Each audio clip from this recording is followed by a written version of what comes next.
Listo. Sorry, ya estaba. Oye, ahí vi que te vi en Instagram. Qué cool que pintas. Ah, sí, hermano, pinto. Yo, Tengo un tema como el tuyo, yo creo, según entiendo. Yo trabajaba también en una compañía en Estados Unidos, era vicepresidente en Telemundo y renuncié para dedicarme a pintar. Me vine para me Canadá. encanta, qué cool. Tengo Yo, entendido que tú también hiciste una cosa de ese estilo, ¿no? ¿Trabajabas en Scotiabank? ¿En qué banco trabajabas? sí, en Scotiabank y me dediqué al arte. ¿Qué te Bueno, dedicas? ahorita estoy empezando otra vez. Yo pintaba desde toda la vida y ahorita estoy empezando a sacar mi marca como la parte de arte. Entonces ahí nos podemos hablar para ver qué se hace con el arte. Chévere, ¿qué estás haciendo con la marca de arte? O sea, yo siempre he pintado y tal, y tengo mis cuadros y pinto y hago mis cosas. O sea, si puedes ver acá, Sí, eso es ok. un cuadro que tengo ya hace. Y un día me puse a pintar una silla por joder la vida y la puse en Instagram y en un día me salieron 30 clientes de que yo quiero una silla, yo quiero una silla. Y fue como que yo agarré un marcador y me puse a pintar, bueno, pues vainas, ¿no? Por ejemplo, acá tengo una. No sé si alcanzas a Ah, que ver. no. Uf, pero están espectaculares. No sé si se alcanza a ver bien, pero bueno, Sí, no, ahí están está. espectaculares. Entonces la gente, pues digo, bueno, acá hay algo. Y ahí arranqué, ahí voy. Fíjate que yo tengo un tema, yo hice una vaina que se llama un diagrama de flujo, Ujú.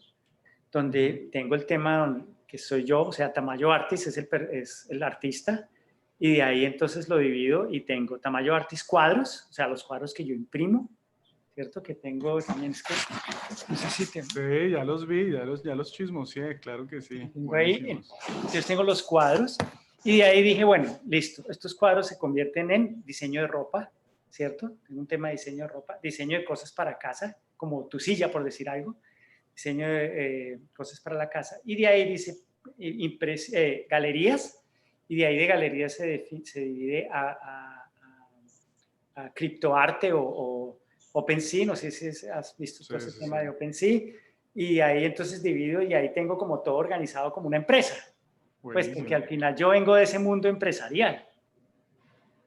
Genial. Bueno, Chévere. Bueno, hermano. hagámosle pues Écheme el cuento, écheme el para cuento no ahora estar sí. corriendo. Entonces, bueno, quiero un poco, para iniciar esta entrevista, es presentar a Juan, que Juan creó, ¿cierto? Corrígeme si me equivoco, el Malpensado es. Malpensando. El Malpensando. Juan creó el Malpensando, pero Juan es un colombiano destacado y nosotros en este espacio siempre tenemos colombianos destacados que nos cuentan su historia, que sirven para inspirar a otros colombianos a venir a Canadá o a cumplir sus sueños como Juan está cumpliendo su sueño. Entonces, chévere conocer un poco más de ti, Juan Cajiao, quién eres, qué has hecho, por qué tomaste estas decisiones de vida y si estás feliz como lo demuestras en tus videos o es puro cuento. Creo que hay muchas preguntas acá, pero arranco por lo primero que dice. Primero, muchas gracias por la invitación.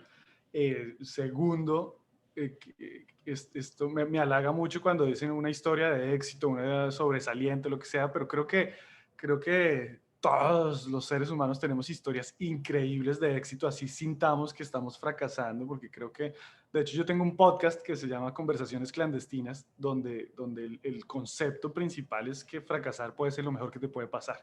Es cuestión de perspectiva. Entonces, a veces es como que sí, habemos ciertas personas que tenemos, digamos, una lupa, porque por X o Y razón, por suerte, por trabajo, por lo que sea, la gente nos está mirando, pero las historias de éxito creo que son de todo el mundo. Y ahora, si puedo inspirar a alguien, genial, eso me encanta. Yo, yo considero que no estoy en un lugar donde, ¿sabes? Y eso de pronto este es el mal de, ¿cómo es que le dicen eso? Como que siento que me dicen como que, ¿cómo hiciste para lograrlo? Y yo miro a la gente y digo, ¿lo logré? ¿Cómo así que lo logré? ¿Yo por qué no me di cuenta? Pero creo que a veces uno está sumergido en su propia realidad y no es capaz de verse desde lejos y ver que ha logrado ciertas cosas, ¿no? Y a veces es cuestión de nuevo de perspectiva. Eh, ¿Qué era lo demás que me habías preguntado? Ya me fui por la tangente. También estás en el proceso, ¿no? También estás en el proceso, porque lograrlo al final no solo es la meta, sino es el No, camino. lograrlo es morir, porque siempre estamos en el proceso. Esa es la idea Exactamente. errónea de que concebimos o que nos vendieron, ¿no? Que hay un final. Y no, jamás hay un final. Es un proceso constante. Total. Y el camino es lo más bacano. ¿Cómo ha sido tu camino? Mi camino ha sido con caídas y levantadas constantes, ¿no? Ahorita que decías, tu vida es así de chévere como la muestras en las redes y todo, y no, para nada, creo que la gente sabe que las redes sociales son una gran mentira. Yo he intentado de manera muy auténtica compartir a la gente, yo tenía unos días que yo decía, los titulaba, días popó, y como iniciativa mostrarle a la gente que detrás de lo que pueden decir, oh, él solamente se sube a un escenario y hace reír o hace lo suyo y ya, y pasea. Eso es como que lo que la gente puede concluir viendo lo superficial de las redes sociales. Pero detrás de eso, pues hay muchas complicaciones y yo estaba me gustó, mucha gente me dejó de seguir cuando empecé a compartir mis días popó, pero era como que pues hay ansiedad, hay depresión, hay días en los que uno se cuestiona, por más de que estés persiguiendo un sueño implica que estás arriesgando, estás dejando cosas atrás, estás sacrificando cosas, gente. Entonces, sí, mucha gente me dejó seguir, pero creo que entre más auténtico es uno, más filtra uno al público y se quedan los que de verdad aprecian lo que estás haciendo. Entonces, mi historia, pues yo considero que como la de todos, es de caídas y aprendizajes. Más que triunfos, no considero que, yo creo que los triunfos son, de nuevo me devuelvo a mi podcast, las cicatrices que coleccionamos en el camino. Yo siempre le digo a la gente que uno tiene que llenar el panini de cicatrices. ¿Cuáles han sido las cicatrices más difíciles de afrontar, de vivir, de sentir, de verse en este proceso? Yo creo que ser inmigrante por sí creo que es una universidad, eso es un máster. No sé, ¿tú dónde estás? ¿Tú estás no, tú estás en Canadá, Estoy pasaste en por Estados Canadá, sí. Unidos, ¿no? Estoy en London. En London, en Londombia. En Bueno, London. yo creo que como todo inmigrante no se da cuenta que ser inmigrante como tal no es lo que le venden a uno en las películas y el sueño americano o canadiense que tú llegues al otro lado y ya eres multimillonario. Yo me fui de Colombia la primera vez chiquito, tendría, no sé, 12 años tal vez, y me fui a Estados Unidos con mi familia. Y en Estados Unidos estuvimos muchos años. eh, y ese fue la primera caída, porque digamos que en Colombia teníamos más o menos una estabilidad familiar, emocional, económica y demás cosas que se fue cayendo y tocó hacer el cambio, irnos a Estados Unidos. Y ahí es donde llega uno al sueño americano, donde aterriza uno en un país donde le toca hacer lo que sea por sobrevivir. Y lo que sea es que yo podría hacer una lista interminable de trabajos, porque además yo empecé a trabajar apenas llegué, a los 12 años, así, no, ni podía, ni tenía papeles para trabajar y estaba trabajando. Entonces mi mamá pasó de ser abogada a tener que limpiar, a tener que trabajar en lo que fuera, cocinar, en todas estas cosas. Mi padrastro, que es como mi papá también, pasó de tener su empresa en Colombia o también a limpiar concesionarios de carros y todo esto. Y yo, mi primer trabajo fue lavando platos.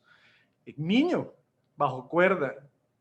El primer día que empecé a trabajar, lavé los platos, llevaba como 6 platos y 60 cubiertos y cosas, una cosa gigante, una torre así. Se me cayó, se rompió todo y mi primer paycheck a los 12 años se lo llevó el restaurante donde trabajaba porque dijo, este dañó todo.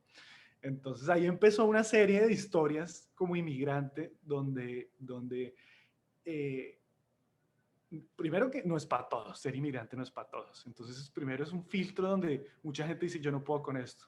Y los que dicen, sí puedo con esto, es enfrentarse a un toro gigante que no es tan fácil de domar, ¿no? Y, y empezamos como familia. Yo digo que en mi vida como familia, ese fue el momento que nos unimos, porque cuando uno está en el hueco, sufriendo y mirando al lado y lo único que tienes es la familia, dices, o esto se va para ¿no? O trabajamos como equipo y sacamos esto adelante. Entonces, por primera vez como familia trabajamos juntos y, y logramos pues salir dentro de lo posible adelante. Y cuando sentíamos que ya estábamos en un país que nos acogía y todo esto, ¡pah!, nos llegó la primera caída, que para mí fue un shock, que fue que nos dijeran no se pueden quedar. El abogado que llevaba nuestro caso casi que se robó la plata, nos llaman de inmigración, nos dicen que se tienen que ir, y entonces ahora qué, ¿no? Entonces para mí esa fue la primera caída, además que yo estaba ni siquiera en mi adolescencia prácticamente, ¿no? Entonces para mí decir, ok, ¿y ahora qué voy a hacer? Empezar otra vez, ¿dónde? El miedo de empezar de nuevo, pues es gigante. Y en esa época mi familia, que es mi mamá, mi núcleo es mi mamá, mi padrastro, mis dos hermanos menores, mi hermano mayor se quedó en Colombia, mi papá vive en Colombia, pero este núcleo, mi mamá dice, a Colombia no podemos regresar, así que nos vamos para Canadá, como sea, empaque todo en un camión y cruce la frontera.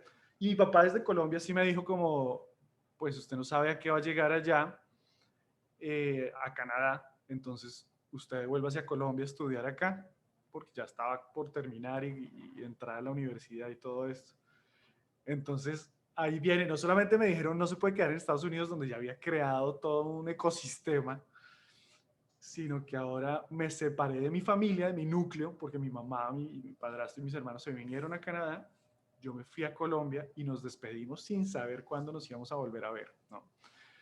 Y, y de hecho, ellos llegaron acá a Canadá, les pidieron refugio, les dieron los papeles y yo entré dentro del caso por ser menor de, no me acuerdo, menor de cierta edad, y me dijeron que en 2 años iba a poder yo estar en Canadá. Entonces yo llegué a Colombia con la mentalidad de, ok, en 2 años puedo volver a estar con mi familia, entonces yo voy a estudiar acá, empiezo la universidad y termino allá.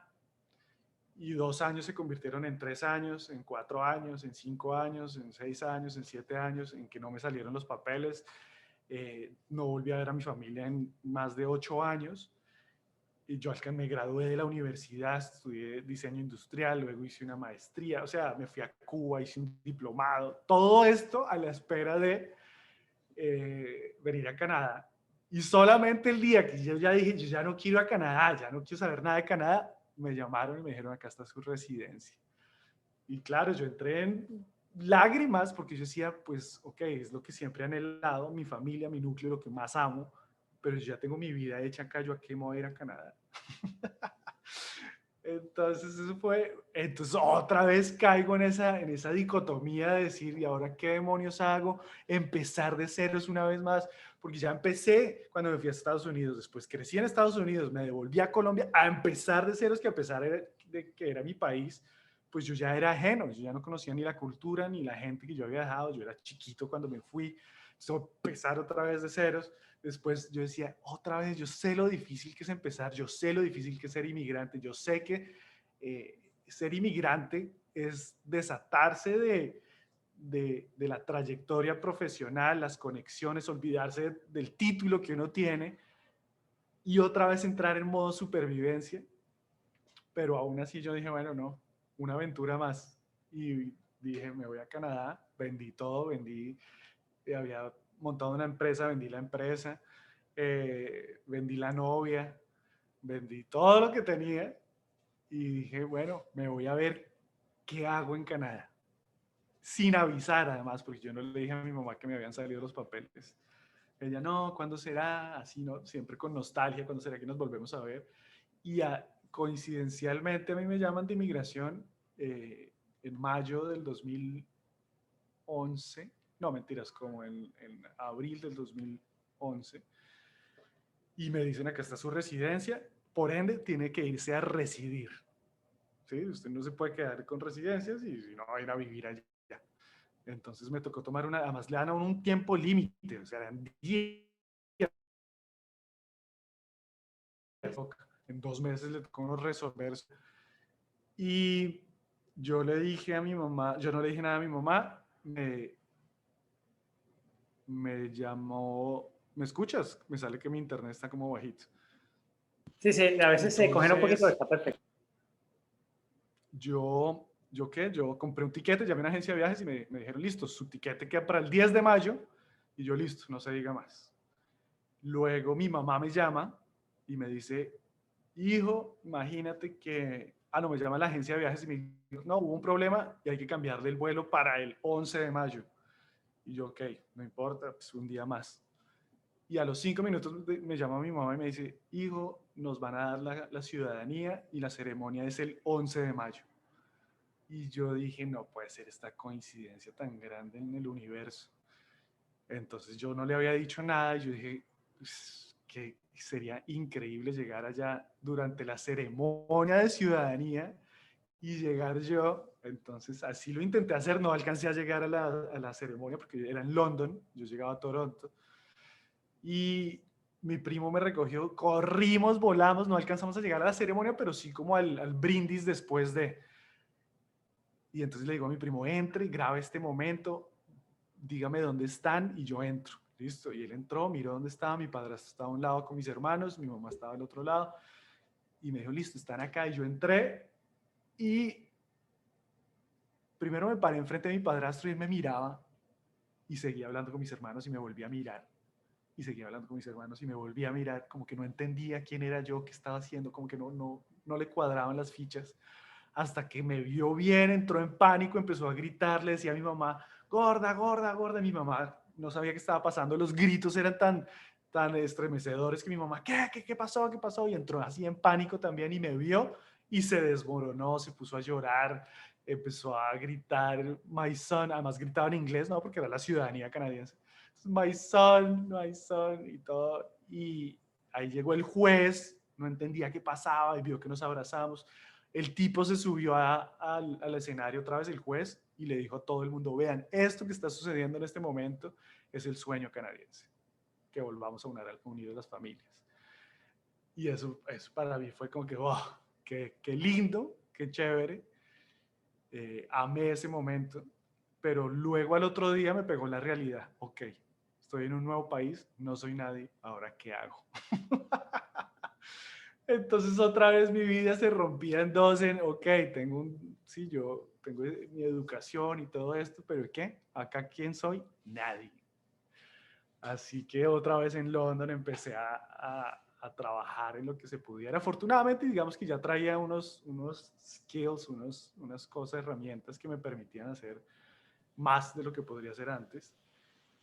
Y empecé a trabajar en lo que fue saliendo, trabajé para el Will Employment Solutions que ayuda a los inmigrantes a conseguir trabajo y trabajé con ellos haciendo su página web y me pagaban una miseria, pero pues ahí estaba yo. Después trabajé en una agencia de publicidad donde era tan chiquita que ni tenían mesa para mí, ni tenían silla para mí, ni tenían computador para mí. Entonces yo todos los días llevaba una mesa, mi portátil y mi silla, las sacaba del carro y las ponía afuera era dentro de un centro comercial y me ponía afuerita porque no cabía adentro y les trabajaba ahí. Y después en la tarde me llevaba mi silla, mi computador, mi mesita.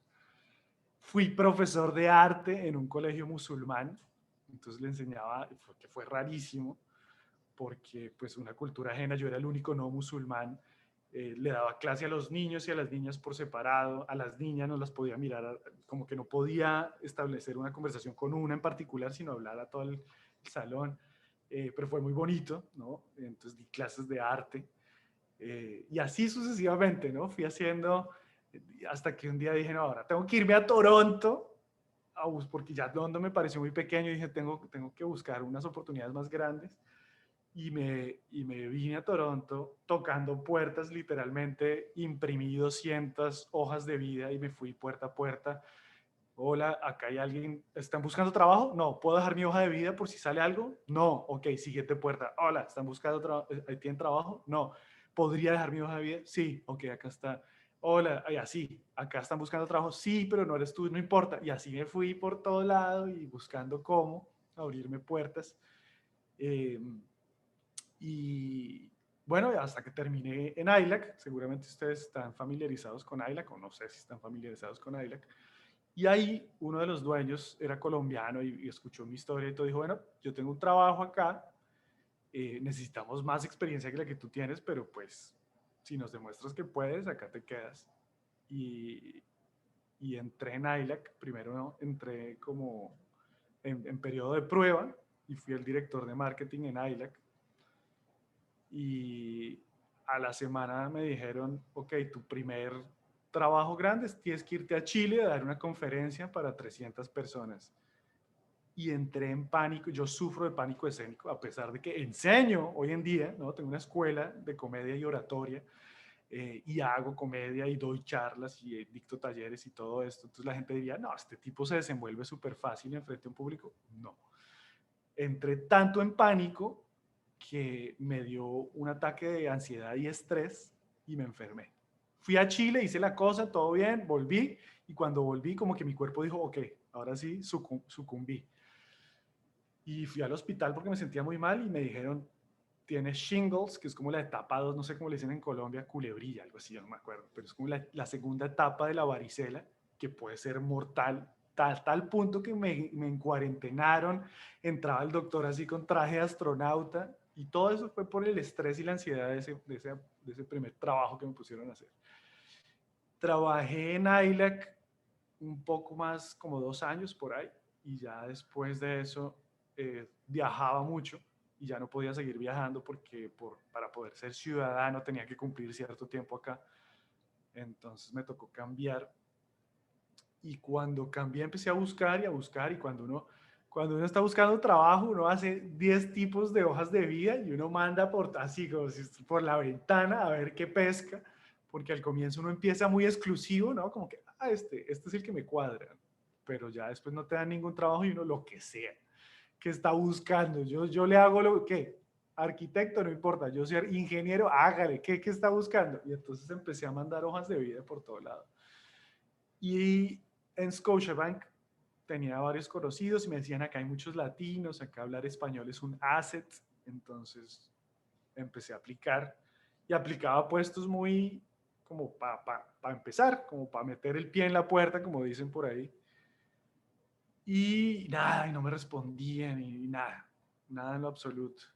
Y yo seguía mandando y mandando. Y mandé uno para un cargo que yo decía, este jamás me lo van a dar. Jamás, ¿no? Ahí es donde yo siempre le digo a la gente, uno subestima lo que uno tiene, uno no.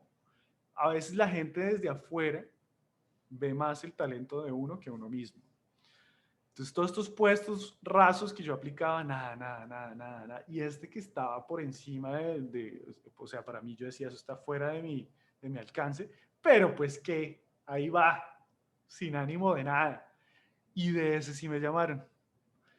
Entonces me llamaron y pasé por la primera entrevista y después la segunda entrevista. Fue muy loco. Tercera entrevista, cuarta entrevista con HR, con los VPs, con los SVPs, con el Chief Creative Director. Eso, mejor dicho, me entrevistó todo el mundo. Llamaron punto por punto a donde yo había dicho que había estudiado y trabajado, pero yo nunca había visto, yo dije, no, uno pone ahí, eso jamás, no, llamaron uno por uno, yo dije, menos mal no dije nada, no dije mentiras, y llamaron a todo el mundo. Eh, Fue un proceso como de 3 meses, y ya al final me hicieron la oferta, y primero yo entré en shock, porque yo dije, ¿cómo? O sea, sí, yo sabía lo que era ser inmigrante, yo había ganado como inmigrante, yo entendía que pues me tocaba escalar dentro del mundo laboral. Y sí, yo en ese punto decía, con que a mí me paguen $2,000, yo soy rico, ¿no? Y de repente me hacen una oferta laboral donde yo decía, o sea, esto es lo que me van a pagar a mí, solo a mí, o esto es como para cuántas personas, o qué está pasando acá. Y ahí fue que dije, wow, esta gente está confiando. Entonces entré, como dicen por ahí, en el síndrome del impostor, que uno cree que uno es una mentira y uno no se merece esto. Y yo decía, ¿en qué momento me van a pillar y me van a votar porque yo no soy suficiente para este trabajo?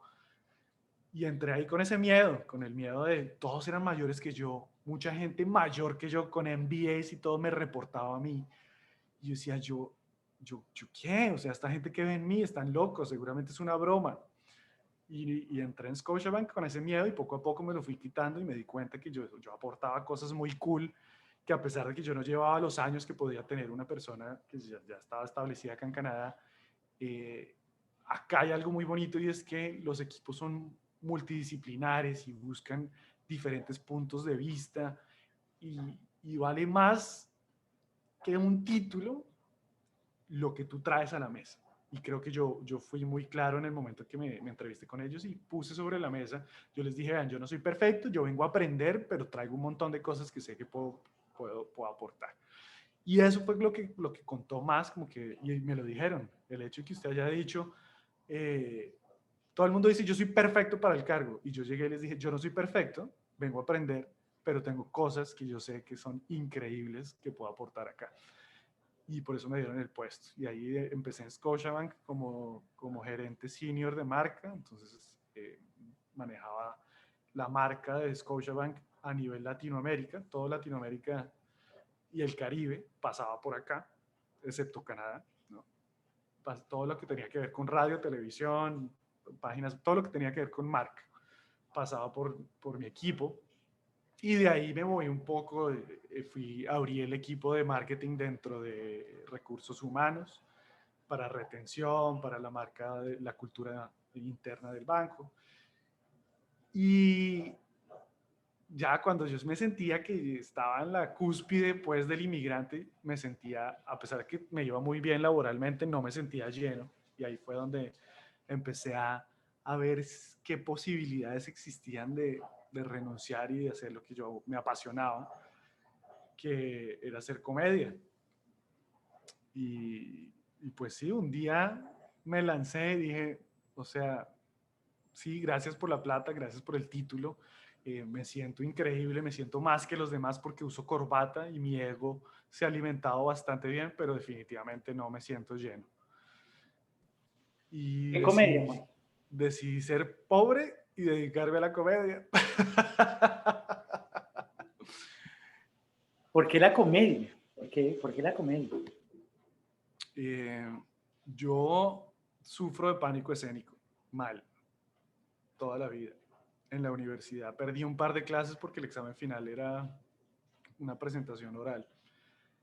Y un amigo en la universidad me dijo, no, usted se va a tener que enfrentar con presentaciones toda su vida. Si usted quiere subir en el mundo laboral, va a tener que lidiar con presentaciones, con dirigir equipos, con hablar con clientes y demás. Y yo decía, yo no quiero, me muero. Yo empiezo a sudar, empiezo a temblar, me pongo pálido y empiezo a sudar. No es que me cae una gotica, no, es como si estuviera lloviendo. Yo a tal punto en que yo podía, si yo tenía así saco y corbata, ya así el mapa encima del traje, horrible, horrible, horrible. Entonces en la universidad mi amigo me dijo, hay una clase en comunicación que se llama cuentería, storytelling, porque en Colombia hay un arte que se llama cuentería, ¿no? Entonces en la universidad hicieron una electiva muy chévere que se llamaba, que era eso, era cómo contar historias. Y yo dije, bueno, métame. Y a escondidas, yo esto no se lo conté. Yo esta clase la tomé y lo admití años después, porque yo era incapaz de admitir que tenía este miedo tan grande. Y la tomé y me gustó mucho.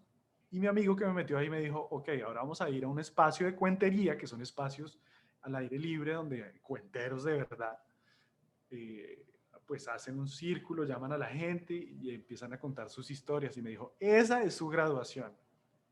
Y me inscribió, me metió toda la vaina. Llegó el día, yo llamaron mi nombre, bueno, Juan Cajiao, y yo salí corriendo y dije, no puedo, no puedo. Y me fui a la casa y lloré, se me salían las lágrimas de la frustración. Y pasaron meses y yo dije otra vez, bueno, ok, vamos a intentar. Y otra vez me fui al parque y otra vez llamaron mi nombre y otra vez me fui corriendo. No fui capaz. Hasta que llegó el día y dije, me quiero quitar porque ya me estaba pesando eso de la frustración y dije, ok, lo voy a hacer. Y lo hice y, oh sorpresa, que la gente conectó con mi historia, la gente se rió, la gente pasó por un montón de emociones porque no era comedia, simplemente contar una historia donde la gente va por un recorrido emocional muy diverso, pero yo conecté con el público y cuando conecté con el público dije, de acá soy yo. Esto me encanta. A pesar del miedo que viene antes de, me encanta estar en un escenario conectando con el público. Y todavía, hoy en día, cuando hago un show, yo me siento y digo, yo, ¿por qué putas estoy haciendo esto? ¿Yo por qué me hago esta tortura? Y cuando ya me subo al escenario, como que eso se va a un lado, me posee no sé qué cosas y es como si hubiera nacido para estar allá arriba. Entonces, quedó esa espinita en Colombia y acá en Canadá, como en el 2013-14, un amigo que organiza eventos latinos acá me dijo, ¿por qué no hacemos una noche de comedia? Y como que teníamos un grupo donde habían un amigo que hacía improvisación, otro amigo que hoy en día es mi socio, Stefan, que él hacía comedia, pero videos de comedia en Costa Rica, y nos unimos así, 5 personas, y bueno, el primer show lo hicimos con mi socio, con Stefan, el que hoy en día es mi socio. Hicimos un show de stand-up comedy que no fue ni stand-up comedy, ni supimos que era eso, ni fue terrible, fue horrible.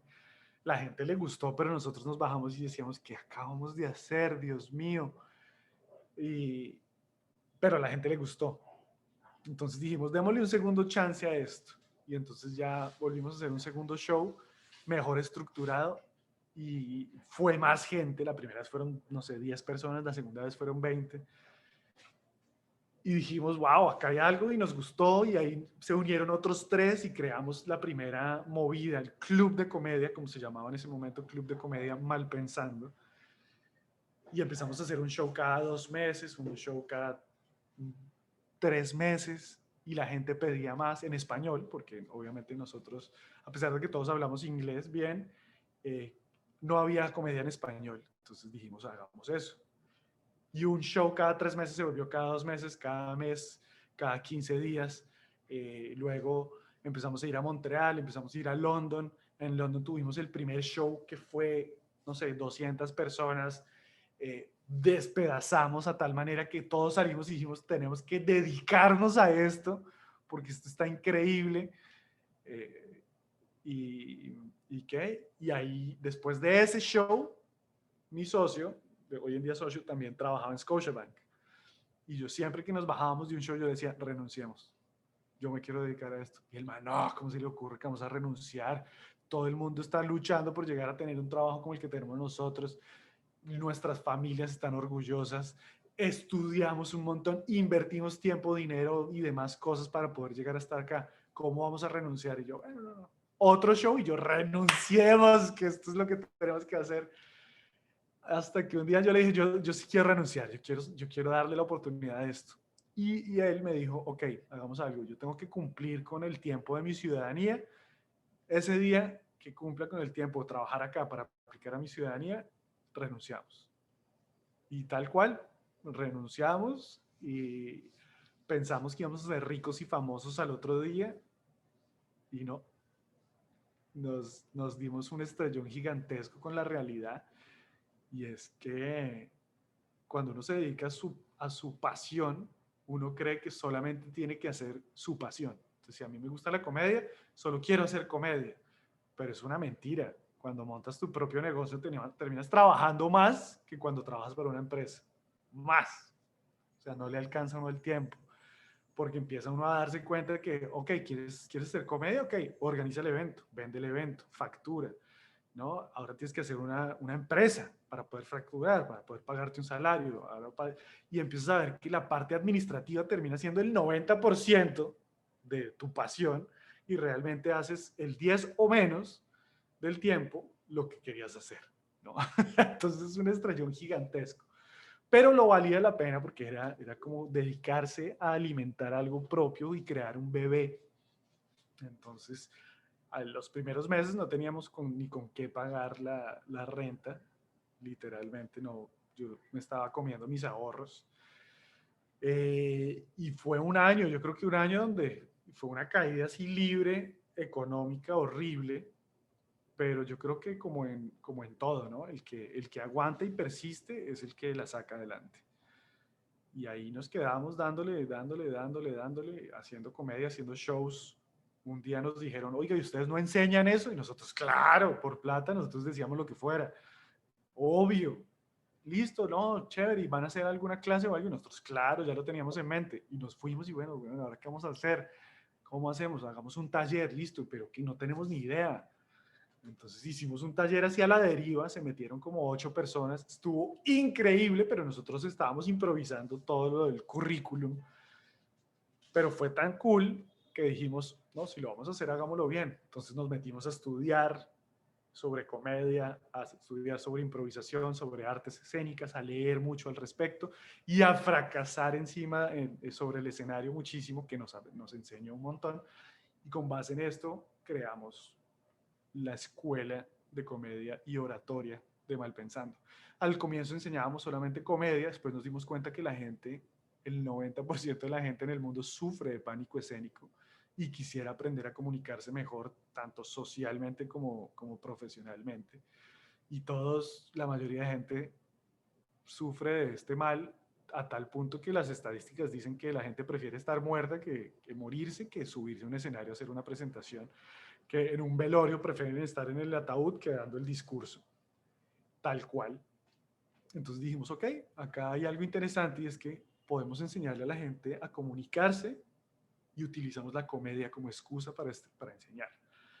Y eso fue un boom a tal punto que se empezaron a meter, al comienzo se metían los amigos como que ayudémoslos, pero se convirtió en un voz a voz tan grande que empezaron a entrar personas de todo lado, desconocidos, se creció esto, empezamos, terminaban el curso y decían, listo, ¿y ahora qué? ¿Hay nivel 2? Y nosotros, obvio, ahora creé un nivel 2 y terminaba, ¿y hay algo más? Pues, obvio, nivel 3, ¿hay algo más? Sí, taller de improvisación.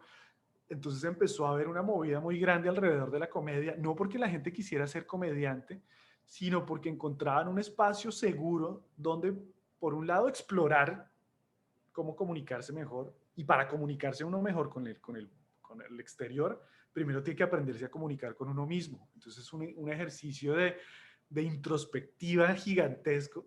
Y además escribir comedia, la comedia parte, la ecuación de la comedia es que la comedia es igual a tragedia más tiempo. Nosotros nos reímos no de lo bonito, nosotros nos reímos de lo duro, de lo que duele, de la tragedia. Entonces, cuando tú empiezas a escribir comedia, es un ejercicio de catarsis tan grande que es una terapia. Entonces, la gente llegaba acá a nosotros y nos decía, no, o sea, chévere hacer comedia, pero este taller es una vaina de crecimiento personal porque me toca mirar hacia adentro, me toca analizar, me toca escribir sobre lo que me duele y además ahora me toca reírme de esto. Y no solo me río en el proceso, sino que ahora me tengo que subir en un escenario y contárselo al público, y cuando se lo cuento al público me doy cuenta que la gente se ríe porque les ha pasado lo que yo pensé que solamente me había pasado. Entonces ahora conecto a través de mi tragedia con el público. Esto es increíble. Entonces ahí dijimos, wow, tenemos un producto mucho mejor de lo que nosotros pensábamos. Entonces ahí fue tomando forma, creciendo, y el taller, cada nivel tiene ahora un propósito muy específico, que es el primero, es abarcar toda la parte de oratoria, comunicación, utilizando la comedia como recurso. Y el segundo nivel es stand-up comedy, donde aprendes herramientas de cómo escribir comedia. Y el tercer nivel es de totalmente catarsis. Sacamos los dolores más grandes que cada uno tiene, lloramos. Hay clases donde las lágrimas no caben más. Y a partir de ese dolor buscamos crear comedia. Entonces tiene un propósito, ese camino muy bonito de primero comunícate mejor, luego aprende a hacer reír y luego vamos a reírnos de lo que más nos duele. Y eso es lo que hoy en día es Malpensando. Se creció tanto que se convirtió en una escuela en español y en inglés. Ya hemos tenido, no sé, como más de 3.000 estudiantes seguramente o más, y hemos estado en 15 países dictando talleres de comunicación a través de la comedia y de comunicación efectiva. Hemos trabajado con marcas como Coca-Cola, como Google, como Uber, hemos trabajado con los bancos, hemos trabajado con Procter Gamble, con las empresas más grandes. Nos llevaron a Malasia a dar una charla TED, no sé si has escuchado de las charlas TED. Entonces dimos una charla TED allá sobre perseguir tus sueños. Y bueno, algo que empezó como un hobby, le metimos tanta pasión que se convirtió hoy en día en un estilo de vida. Y digamos que hemos creado algo muy bonito. Ya el 2020 hicimos el primer festival de stand-up comedy latino en Canadá. 2 días en un teatro espectacular, trajimos comediantes de todo el mundo, tuvimos a más de 1000 personas en el público. Entonces ver hoy en día este bebé convertirse en adolescente, después de que simplemente fue como un arrebato, es muy bonito. Hoy, precisamente, no sé cuándo salga esto al aire o en el libro, o donde vaya a salir toda esta información que les estoy compartiendo, pero estamos lanzando la marca corporativa de Malpensando, que se llama Rethink. Rethink ya es llevar todo esto netamente al ámbito corporativo. Entonces, ya dictábamos talleres corporativos, ya damos charlas y todo esto, pero ya lo formalizamos como una marca para empresas. Así que bueno, pues eso es Malpensando y Rethink, el bebé. Sí, si te has dado cuenta, creo que yo no he podido intervenir un solo segundo, o dos si acaso, porque pues la tienes, o sea, la forma de contar el cuento está súper chévere y como lo estás contando, yo he pasado por todas las emociones. O sea, yo además lloro despidiendo un avión de carga, así que, Sí. así que, o sea, el cuento bueno, que llegaste a Estados Unidos y a los 12 años lavabas platos, me hizo pensar en que cuando aprendiste, lavabas platos y cuando aprendiste inglés, entonces te volviste dishwasher. De una me acordé de eso. Totalmente. Me acordé de este chiste y entonces me reí ahí. Pero luego cuando dices, me tuve que ir a Colombia, separarme de mi familia, entonces es como, wow. Y luego entonces 8 años y tratando de lograrla y llegar donde tu padrastro y tu mamá de sorpresa fue como que nada, yo tenía que aguantar ahí como, wow, qué bonito, qué bonito. Pero después de escucharte y todo hago una reflexión que para mí es muy interesante, dártela a ver qué opinas y es, todo lo que uno hace en la vida realmente tiene una razón de ser. Es como Claro. conectar los puntos. Entonces, si tú no hubieras, por ejemplo, si tú no hubieras trabajado en ILAC, o si no, por decir algo, no sería tan fácil armar una escuela como la estás armando, porque de alguna manera tienes un poco de conocimiento, pero también si no hubieras trabajado en el banco, no tienes esa forma también de formar una empresa porque tienes esa visión de empresa. Pero además, si no hubieras pasado por esas tragedias, de alguna manera llamarlos, no tendría uno de qué reírse de esas cosas. Entonces, Totalmente. todo lo que has Totalmente. vivido en la vida te ha llevado a este punto y eso es lo interesante un poco para la gente y es entender que todo lo que le pasa a uno tiene una razón de ser que uno no la descubre en el momento, sino que más adelante uno dice, ah, claro, fue por eso. Y eso es todo lo que yo identifico mientras me estás contando, que además es una historia, Juan, maravillosa, maravillosa. Sí, yo creo que eso reitera el concepto que te compartí, que es lo que hago en podcast, y es subrayar el concepto de fracasar puede ser lo mejor que te puede pasar, ¿no? Mucha gente me dice, ay, tú perseguiste tus sueños y no sé qué, nada, nada. Ok, chévere. Y me dicen, ¿qué hago?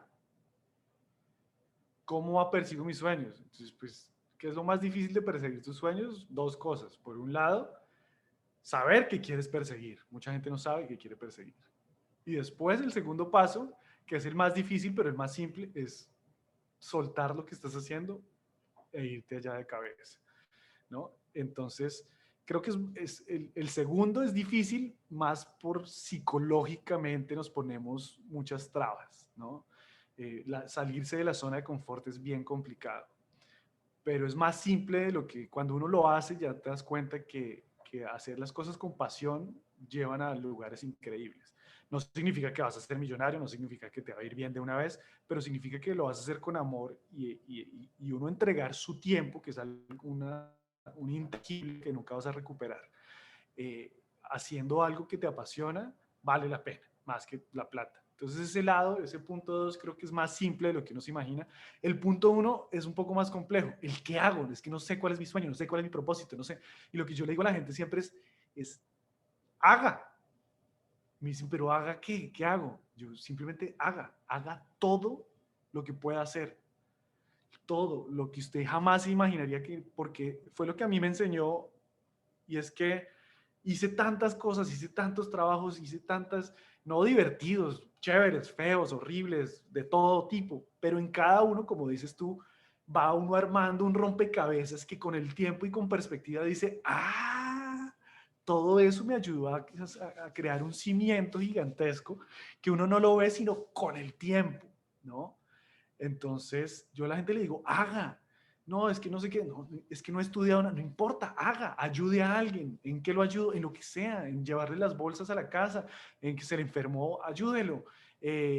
Métase a voluntariar en lo que sea, en ayudar a animales, en ayudar en un evento, en ayudar, porque todo esto donde uno cree que está regalando su tiempo o malgastando su tiempo, se empieza a convertir en yo siempre digo que cuando uno le va bien en línea recta, ok, llegaste al otro lado, que no sé si existe un otro lado, pero solo conociste un camino. En cambio, cuando vas por acá y por ahí no es, y cuando vas después por acá y por acá tampoco, y vas por acá y te gustó, pero no tanto, y vas por acá, pero te estrellaste, empiezas a darte cuenta que empiezas a construir una maraña de historias que le nutren a uno el alma y al final le dan un montón de herramientas, conocimiento, se conoce a uno, conoce a otras personas, conoce caminos, o sea, es una locura. Pero eso solamente pasa cuando te das la oportunidad de hacer lo que sea. ¿Sí me entiendes? Hay una cosa que rescato de esto que me encanta y es soltar.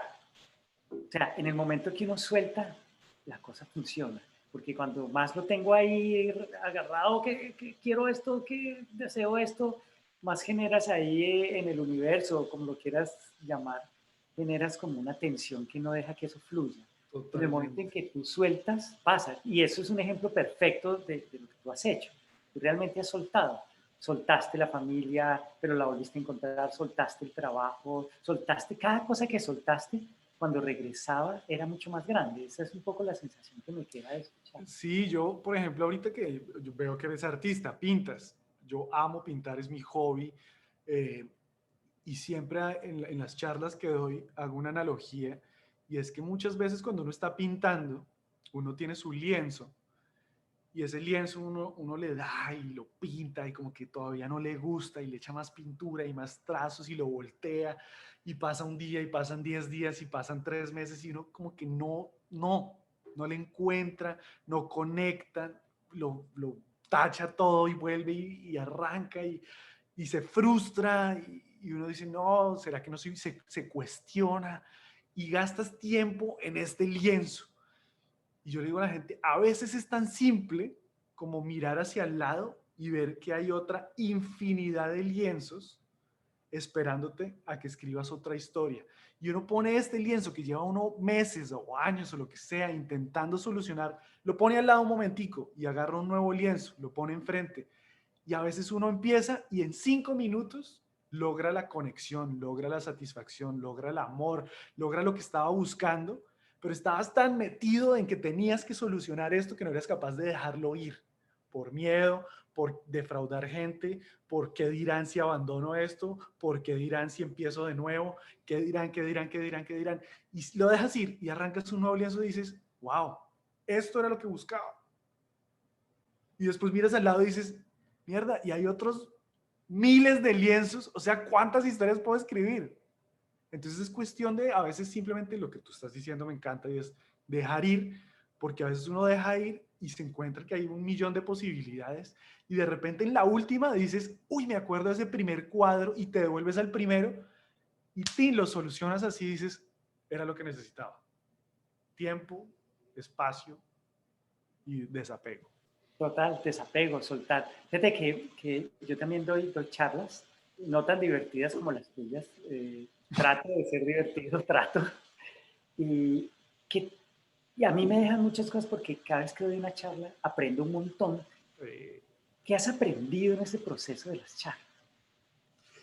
He aprendido lo primero que lo que acabas de decir me encanta. En las charlas y dando clases y todo esto, he aprendido que cuando uno enseña, aprende el doble.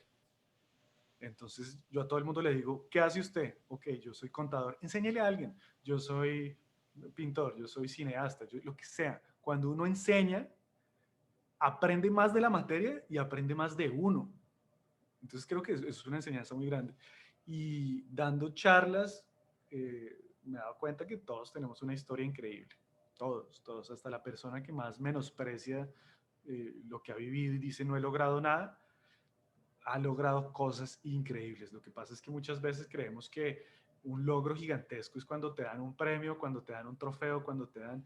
Pero por eso aprendí que los verdaderos triunfos y los verdaderos trofeos son las cicatrices que coleccionas en el camino. Al final uno mira hacia atrás, es como cuando uno sube una montaña. El alpinista que sube la montaña, claro, sube y ve la vista y dice, wow, qué bonito. Pero lo que aprecia es mirar el camino y decir, qué bravo, ¿no? A duras penas lo logré. Y la vista está linda para la foto, pero lo que queda en el alma es toda esa maleza de esas caídas, esas raspadas, lo duro que fue. Entonces, para mí el aprendizaje más grande, y acá es como si estuviera haciendo publicidad para mi podcast, es que los fracasos son lo mejor que te puede pasar. ¿No? Y al final, uno en la vida ve mucho las tragedias, por decirlo de alguna manera, que le pasan, pero al final la vuelta que tú le das es que la tragedia se vuelve un cuento divertido en el tiempo. Una frase que dijiste muy interesante al comienzo sobre el tiempo. Y al final, con el tiempo, eso que era una tragedia o que tú veías complicado, se convierte en una historia maravillosa para contar. Totalmente, totalmente. Yo, por ejemplo, siempre le digo a la gente, yo me divorcié y para mí ese fue el momento más duro de mi vida, donde después de divorciarme, a tal punto que yo dije, me quiero suicidar, mi vida no vale nada, y lo pensé, me fui al metro y miré los rieles del metro y yo decía, ¿qué piensa la gente que salta? Y lo analicé y todo.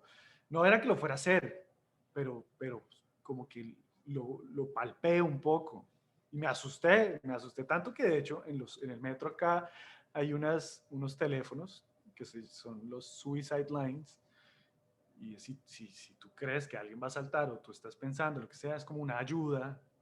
Y yo llamé y vinieron y me ayudaron y todo, y me sacaron de ese hueco, que era un hueco horrible, del que me costó mucho salir.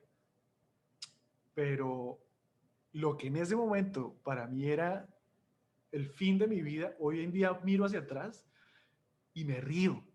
Increíblemente me río y hago comedia de eso y tengo shows sobre eso y en mi podcast hablo de eso y en las charlas cuento eso y me río porque ya tengo la perspectiva que me da el tiempo, ¿no?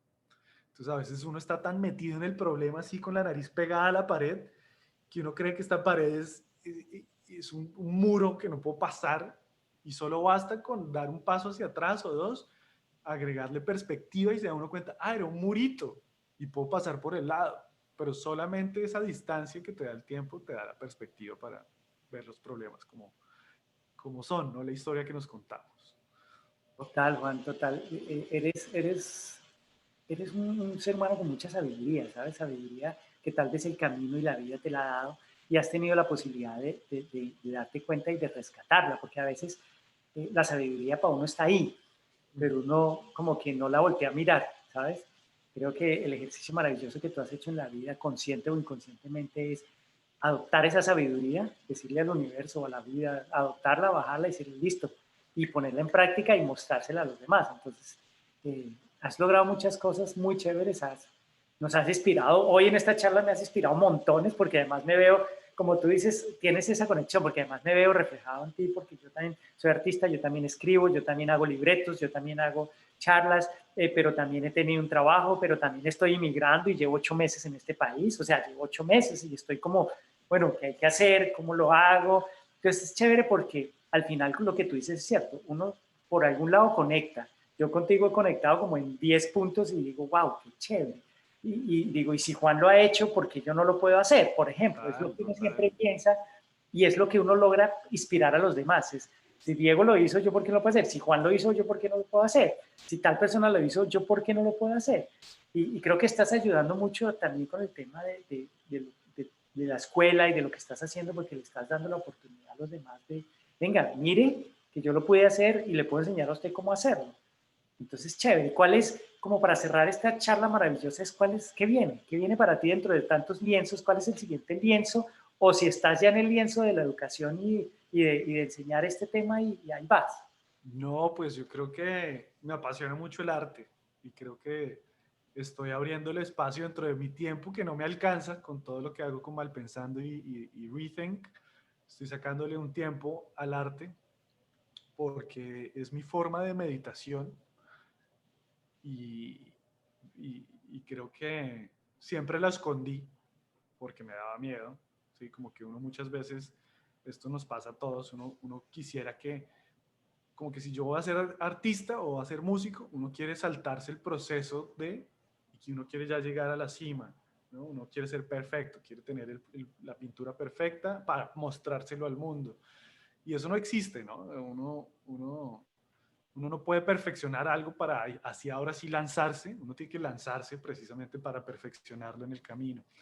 Entonces me pasa mucho con mi arte, y es que lo escondía, como que yo pintaba y era mi momento íntimo conmigo mismo, que está bien, pero siempre quise mostrarlo, pero no confiaba en ese talento. Hasta que fue una silla que decidí compartir, donde la gente me dijo, wow. Y yo dije, ah, sí, no es una mentira que me he contado yo. Entonces le estoy dando este pequeño chance al arte ahora. Yo pintando muchos años, pero ahora quiero mostrar, quiero exhibir, quiero abrir mi corazón a que la gente entre en este pequeño mundo que para mí es el arte. No, y seguro va a ser igual de exitoso todo lo que has hecho O y va a ser no, igual de divertido. no, y ojalá me estrelle y me caiga, porque eso también lo obliga a uno a mejorar, a cambiar, a todo, ¿no? Sí, pero al final, cuando yo hablo de la palabra éxito, por ejemplo, hablo un poco parado desde el punto de vista que tú me estás mostrando. Y es, el éxito es el camino, es Eso, recorrer el me camino. gusta.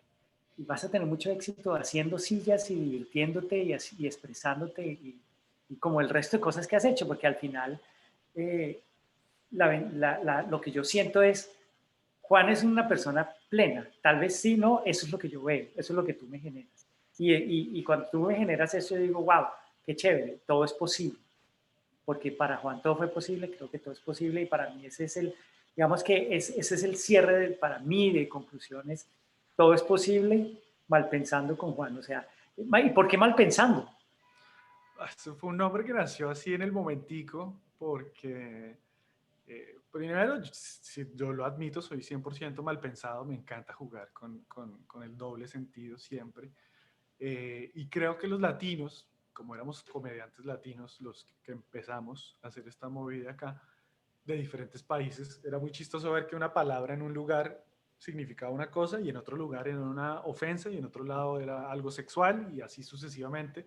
Entonces los latinos, por el simple hecho de tener el mismo lenguaje, pero no la misma jerga como tal, hace que estemos constantemente mal pensando.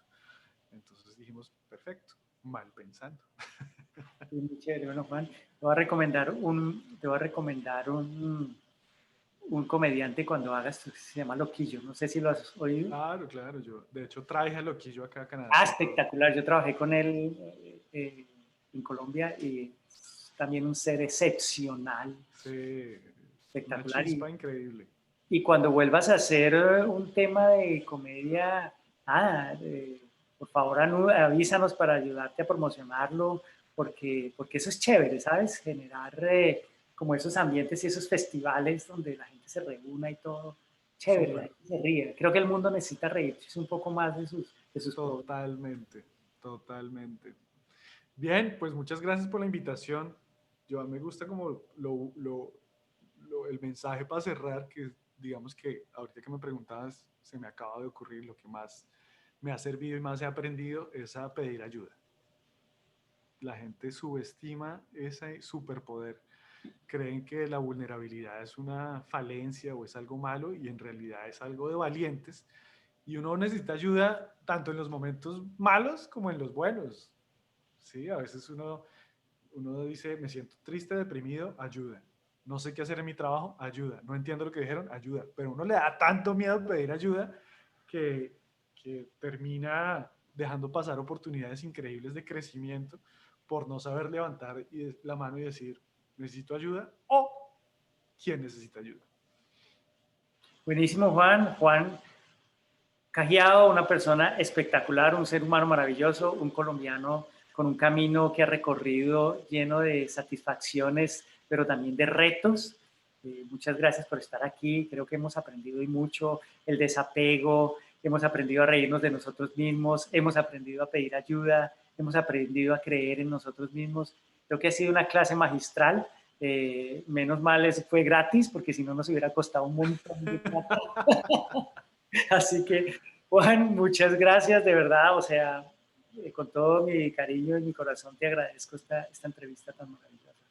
No, gracias a ustedes por hacer posible esto y que me hayan tenido en cuenta. Como te digo, a mí a veces cuando me dicen, es que queremos tener su historia acá, es como que de verdad, yo.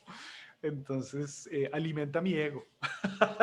Bien, bien, bien, bien. También es bueno verse uno desde esa perspectiva, decir, ve, he hecho estas cosas, y las entrevistas ayudan a recordar un poco y uno decir, ve, yo he hecho todo esto, ¿no? Vuelve uno y se acuerda y dice, qué chévere, qué Es que chévere. uno se da palo mucho, uno solo se Sí, da palo. Entonces, a veces estos espacios es como que, ok, sí, sí. sí he hecho algo. Vivimos en un mundo de demasiada competencia, entonces nos han enseñado que hay que competir y hay que mostrarse siempre ganador. Y siempre... Horrible. Y compararse, que Sí, crece total. la vaina más tóxica que hay. Sí. Y lo Entonces, vivimos no. todos los días. Me Juan, incluyo. súper.